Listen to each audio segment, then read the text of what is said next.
On avait beaucoup de soucis intestinaux. Ah oui, c'est open hein, sur la chaîne. Bonjour à tous et bienvenue dans cette nouvelle vidéo. Alors si tu as vu la vignette, tu te doutes qu'on a un invité de marque aujourd'hui. Si vous nous suivez depuis longtemps, vous savez à quel point Laurent Cassia c'est un petit peu notre mentor sur YouTube. On dit le terme. Disons le terme, Sixtine. Non mais voilà, non mais sans rire, c'est vraiment quelqu'un qu'on suit depuis le début et qui nous a vraiment inspiré pour créer cette chaîne YouTube aussi. On a eu la chance de tourner cette vidéo en partenariat aussi avec l'ambassade de Corée du Sud en France. Comme vous devez le savoir, on est encore coréatrice cette année. On a coupé cette vidéo en deux, donc vraiment si vous voulez voir la suite, tout est sur la chaîne de l'ambassade. On compte sur vous parce que la vidéo qui aura le plus de vues sur la chaîne de l'ambassade, que vous pourrez retrouver du coup dans la description, sera peut-être élue meilleur coréateur pour voilà 2021. Et le prix, on vous le rappelle, c'est quand même un billet d'avion. Voilà. Donc ça nous intéresse quand même beaucoup, sachant que l'an dernier on en a gagné un, mais on n'a pas le deuxième. On n'a pas pu aller directement à Séoul pour aller parler avec Laurent Cassia. Il a eu la gentillesse de se filmer le temps qu'on aille en Corée. Voilà, je suis juste trop euphorique, j'ai hâte de découvrir ce qu'il a dit. C'est un chien, c'est tout à fait normal hein. C'est pas une peluche. Voilà. Dis bonjour Kiwi. Là tu fais le timide là. C'est pas comme ça qu'on imagine la vie, pas comme ça. Et bonjour à tous et bienvenue en Corée du Sud. Alors je m'appelle Laurent Cassia, j'ai 35 ans et j'habite ici depuis maintenant un peu plus de 3 ans. Mais la première fois que je suis venu c'était en 2013, ça fait 8 ans maintenant. Donc on était au lycée. Moi en fait je l'ai découvert au tout début et je l'ai partagé à tout le monde. C'était un truc de ouf à l'époque parce que c'est vrai qu'on n'avait pas de vlog sur la Corée du Sud. Il n'y avait pas ce délire de vlog voyage. Petite balade au bord de la rivière juste à côté de chez moi. Bon déjà il nous fout le seum. On arrête la vidéo tout de suite. C'est la Cheonggyecheon je pense. Cheonggyecheon. Je crois mais je suis pas sûre parce que...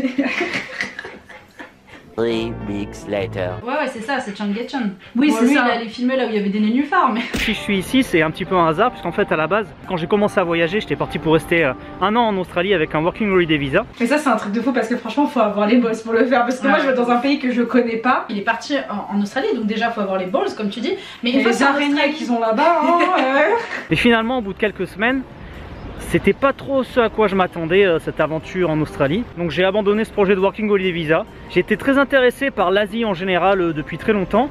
Mais je connaissais rien de la Corée du Sud. Vraiment à cette époque là on en entendait très peu parler. C'est pas du tout connu et c'est vrai que c'est pour ça qu'on vous dit c'est vraiment grâce à Laurent qu'on a appris des choses sur la Corée du Sud. En fait on a appris des choses en même temps que lui à travers les vlogs. C'était ça qui était grâce vraiment à lui génial. qu'on a appris plein de choses. C'est marrant parce que je suis venu avec un ami la première fois que je suis venu ici.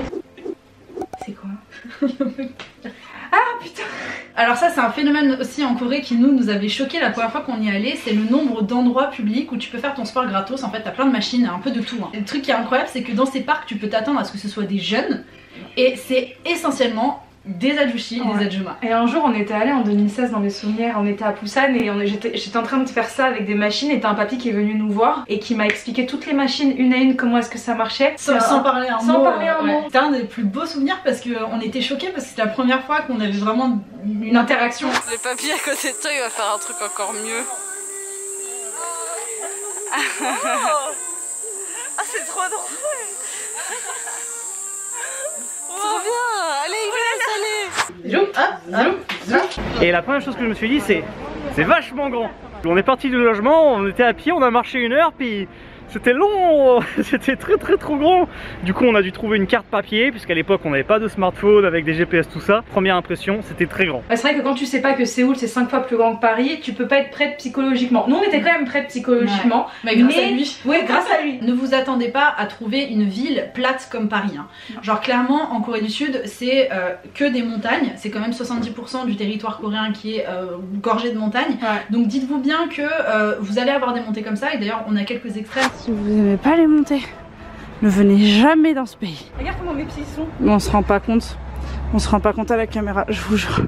C'est super violent. Pensez-y à 2 fois avant de mettre des talons quand vous allez vous balader, à part si vous prenez vraiment le taxi partout. Quelle est la chose qui m'a le plus choqué en arrivant? La première c'est la sécurité.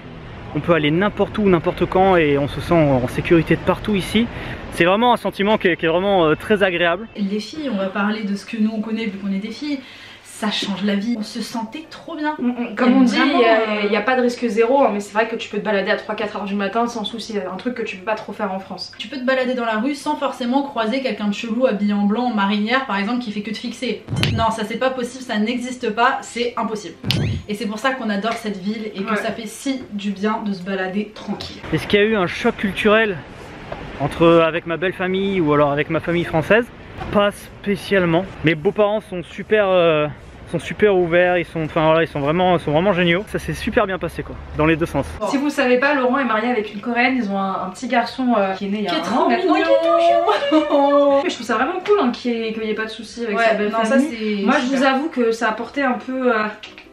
Au début, ils acceptaient pas trop. Bah, après, il est de chez Bol. Il est de chez Bol aussi, mais après, le petit souci, c'est que. Il en parlera mieux que moi dans tous les cas. Donc, mais putain, je l'avais pas vu, il est là. venu. Attends, je fais la bise. Excuse-moi. Fais attention que tu mets tes mains quand même. Voilà. Attention Voilà. quand même. Je veux pas dire, mais il a sa main vers mes fesses. Hein. Mais moi je veux faire l'amour. Donc voilà, c'est assez compliqué, mais je trouve ça génial qu'il n'y ait aucun problème du côté de Laurent. Et le bébé, c'est pour quand du coup? C'est un sujet un peu touchy, on va changer de question. Là, il est stérile. Il est choqué, il reste de barbe. L'aliment qui me manque le plus en France. Alors au début quand j'avais pas les bandes d'adresse et tout, je disais le saucisson, le fromage ou quoi. Mais en fait même plus maintenant parce qu'on peut tout trouver ici encore. Si je veux du fromage ou du saucisson, ça sera plus cher que si j'achète en France. Mais si voilà j'en ai vraiment envie, bah, je peux me faire un petit plaisir une fois par mois ou quoi, allez un bon fromage, un bon saucisson. Donc il n'y a plus trop de choses qui me manquent maintenant. Bon ça déjà je sais pas comment il fait hein, parce que il vit quand même depuis des années en Corée, juste que de temps en temps un petit fromage, un petit saucisson. Nous quand on y va 1 mois et demi, 2 mois, moi au bout d'1 semaine et demie je suis en mode il me faut ma dose. Et à la fin d'ailleurs on avait beaucoup de soucis parce que un testino. Ah oui c'est open hein, sur la chaîne hein. Je sais plus si c'est sur l'ambassade ou si c'est chez nous ça. C'est le meilleur vidéo qu'on ait jamais tourné. À la fin on faisait que acheter des pizzas par exemple, des trucs. C'est moi qui forçais de ouf. Les derniers vlogs si vous allez voir, je mange que des hamburgers, des pizzas. J'adore la nourriture coréenne vraiment, mais j'ai ce truc de... En fait il me faut quelque chose que je kiffe vraiment. J'ai une passion pour le saucisson et les olives. Et y a pas ça en Corée, un saucisson et les olives. Il y a celle-ci, mais c'est pas mes préférées, tu vois. Celle-là, ce serait sur la chaîne, notre chaîne et pas sur celle de l'ambassade. Moi je pense à Laurent qui me l'a dit, mais qu'est-ce que j'ai fait? Pourquoi est-ce que j'ai accepté ça? Donc si on est en roue libre là. On a appris qu'on ne peut pas les prendre dans la valise pour partir, parce qu'encore les pâtes on peut les foutre dans la valise, ce qu'on fera sûrement. Oui. Mais après pour le reste, niveau douane ça passe pas. Le sauciflard, le vin, en tant que bon français ça fait mal hein. Les olives c'est... ça fait mal. Quand tu voyages, le truc le plus chiant, c'est quand t'es malade. Et quand j'étais parti en Thaïlande, j'ai chopé une bactérie intestinale dès le premier jour. Après je suis allé au Vietnam, après je suis allé à Hong Kong et j'ai traîné ça, j'ai été malade tous les jours. C'était vraiment la galère et ça c'est vraiment mon plus mauvais souvenir quoi. C'est vraiment ce truc que j'ai traîné super longtemps. Mon pire souvenir de voyage. Moi je touche du bois hein, parce que si ça m'arrive, je vous jure, moi je rentre en France hein. Surtout tout ce qui est question de toilette, moi, si je suis pas dans un lieu sûr, c'est hors de question tu vois genre. C'est ma non pire mais peur. bactérie ça veut dire qu'en gros il avait la chiasse. Je vais couper ça. Pardon Laurent. Ça je vais couper, il va la tuer ça. Qu'est-ce que je dirais à Laurent qui a 10 ans et est-ce que je m'attendais à vivre à l'autre bout du monde? Alors moi j'ai toujours été intéressé par l'Asie et depuis tout petit. En fait cette question on est teubé, on a dit le Laurent il y a 10 ans. Il avait 25 piges il y a 10 ans. C'est nous, on a pensé à nous, tu sais. Nous, il est 16 il y a 10 ans, on avait 14 ans, tu vois. C'est vrai. Bon, ça va, il a compris, il a compris. Ouais, il a compris. Et qu'est-ce que je lui dirais? D'investir dans du bitcoin. Ça c'est l'idée. Moi aussi putain j'ai envie de me foutre des claques là, pourquoi on n'a pas investi avant là? Et toi qu'est-ce que tu dirais à la 16 il y a 10 ans, donc 14 ans? J'ai pas encore rencontré Super Junior, mais le jour où je rencontre Super Junior, je pense que la petite 16 d'il y a 10 ans, elle fait une crise cardiaque, c'est fini. Mais je pense qu'aussi les 16 et Inès d'il y a 10 ans, on serait très contente de ce qu'on est là, tu te dis. On est allé 2 fois en Corée, on a fait un énorme projet avec YouTube, on est allé au Japon. Je viens de me prendre un coup dans la la gueule. 14 piges, t'imagines? En fait je suis très émue parce que c'est vrai que déjà la chaîne YouTube, j'aurais jamais cru. Jamais. Me dire que qu'on allait avoir la nôtre et ensemble, t'es comme ma soeur tu vois. Mais arrête, 16. J'aurais pas pu vivre une aventure aussi extraordinaire si ça avait pas été toi tu vois. Moi aussi. Non mais je voyais le taureau qui veut pas dire ses sentiments. Moi aussi pareil. Non. C'est joli avec l'arrivée en fond comme ça. Est-ce que je me rends compte de l'impact que j'ai sur mes abonnés? Alors oui et non, dans le sens où je me rends pas compte que des abonnés, des gens peuvent prendre des décisions à cause de mes vidéos. C'est-à-dire que moi quand je fais une vidéo, je partage juste un truc que j'ai envie de partager. C'est pas pour dire faut faire ci ou faut faire ça. Je me rends pas compte que ça peut influencer des gens.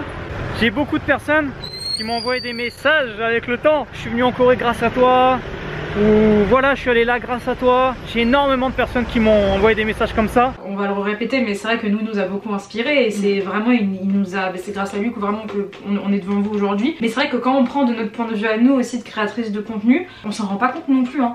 Moi, tu vois, la seule fois où j'ai eu ce truc où j'étais en mode ah ouais quand même, genre on a quand même eu un petit impact sur les gens, c'est là les conventions qu'on a fait récemment, où quand t'as des gens qui viennent te voir et te disent bah là c'est grâce à vous en fait que j'ai découvert la Corée, que je veux aller voyager en Corée. Ce que sont devenues les vestes des premières saisons, elles sont à la maison. Peut-être pour les 10 ans, on se les ressortira avec Rick. On a posé cette question sur les vestes parce que nous ça nous faisait mourir de rire. Ils avaient des vestes d'empereur, l'empereur du Japon, tu sais, genre en mode c'était un truc de ouf. Pour fêter les 10 ans, Laurent on t'attend au tournant, j'espère vraiment que tu seras avec Rick. Une petite Et justement Rick, qu'est-ce qu'il est devenu? Bah Rick lui, moi j'ai fini en Corée, lui il a fini à Taïwan. Il est modèle, il est DJ. Avant la pandémie justement il commençait à bien se développer, à bien marcher. Et voilà, c'est marrant, hein, moi Corée, lui Taïwan. C'est là que tu vois, la vie c'est un truc de ouf. Alors, tu peux jamais savoir où est-ce que de la vie elle va te ramener. Moi je crois au destin et je crois au côté que bah, il fallait qu'ils partent ensemble pour découvrir ça. Des musiques de K-pop. Alors pour la petite anecdote, quand je suis venu il y a 8 ans, c'était rare hein, des gens qui s'intéressaient à la K-pop. Et moi au tout début je disais K-pop. Et après quand les gens me disaient K-pop en vidéo, Laurent dit K-pop. Le groupe qui m'a le plus marqué c'est le premier quand je suis arrivé ici, puisque c'était quelque chose de nouveau que j'avais jamais entendu, des nouvelles vibes tu vois. Les filles étaient plutôt mignonnes. Girls' Day Expectation, je veux dire c'est la première musique qui m'a fait découvrir la K-pop. Alors là ils nous ont sorti un truc Girls' Day, comment ça date. Mais c'est vrai que les mecs ils aimaient bien Girls' Day. Ouais c'est vrai. Comme ils disaient elles étaient mignonnes, on voit tout de suite hein, On attend juste un petit dance cover. T'imagines? Ah bah je comprends le côté elles sont mignonnes hein. Non en fait non je vois pas Laurent danser sur ça. On a demandé à Laurent Cassia pour finir de voir ce qu'il pensait de nous. On n'est pas mégalos les gars, c'est sur J'ai trop peur. Parce que déjà il commence à rigoler. Hein. Qu'est-ce que je pense de Very French Trip? Elles sont fraîches. Mais attends, dans le sens où elles ont toujours un truc pour rire, elles apportent de la fraîcheur, voilà c'est ça que je voulais dire. Elles apportent de la fraîcheur, voilà, elles sont très bon vivantes. Bon vivante, voilà, il y en a toujours une qui dit une connerie. Malheureusement, j'ai pas eu l'occasion de passer beaucoup de temps avec elle. Mais de toute façon, c'est la charge de revanche. Hein, c'était prévu quand elles viennent, qu'on se voit et qu'on fasse des choses ensemble. Il y a eu une montée là, juste avant.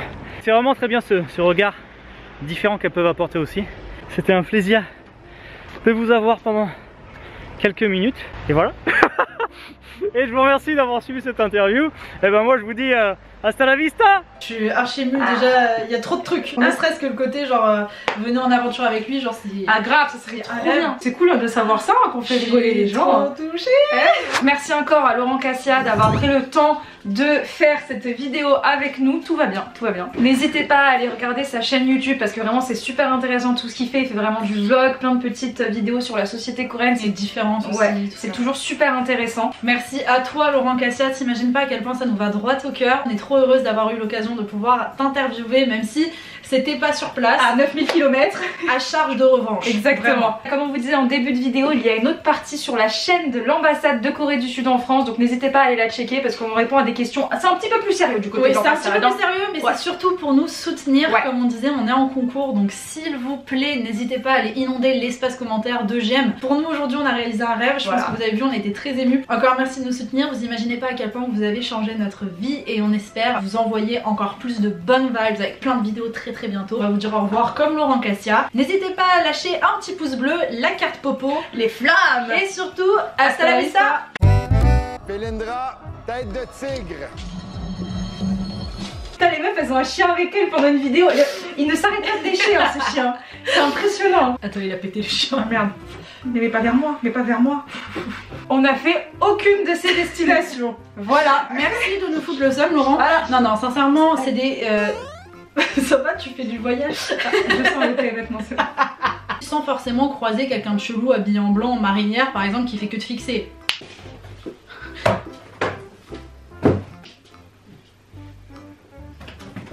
Ça, je vais te laisser au déroge juste pour que tu fasses le bêtisier comme ça. Merde, tu vas faire ton vœu. Allez, descends, allez. T'as pas à râler juste parce que tu descends des genoux. C'est quoi ça? Ça finit? C'est fou, ça tourne tout seul.